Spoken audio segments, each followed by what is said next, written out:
Trey Reed. Let's talk about this Trey Reed situation and why it's causing so many of us to ask questions, right? So, Trey Reed attended Delta State University in Mississippi. His body was found hanging from a tree. The sheriff's department came out in less than 24 hours and said they suspect no foul play and they have reason to believe that this was self-deletion, for lack of a better term. Then we saw a post by Trey Reed's family, or to the best of our knowledge, his family, stating that Trey had some bruising and broken bones.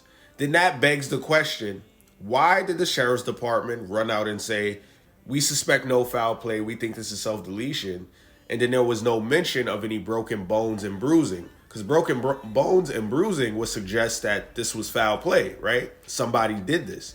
Then the coroner's office came out and said, that's a lie. There were no bruising or broken bones, right?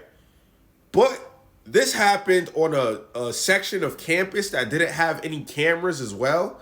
And then it begs the question that this black man in the state of Mississippi, which has a history of lynching, right? At Delta State University, which apparently has a history of racial prejudice, went out his way to go to a section of campus without any cameras alone and lynch himself from a tree. Like, these are now questions that people have.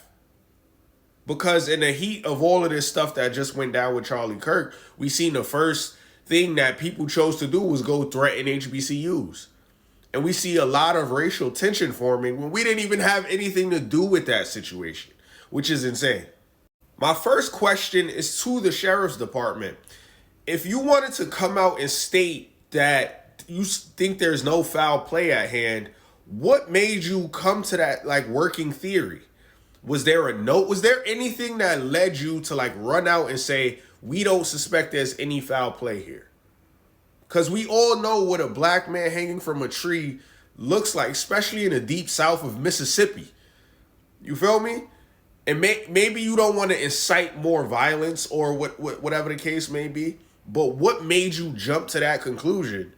You feel me? Is there any camera that shows him heading to that area and him being the only person heading to that? There's no, what is it that made you, we need a deeper investigation to make this make sense. Because right now, there's a lot of things not adding up. You feel me? I can't say what was going through that young man's mind. You feel me? To say whether he would have or would not have done this to himself. But your response to this thing only leads to more questions. Maybe that's just me.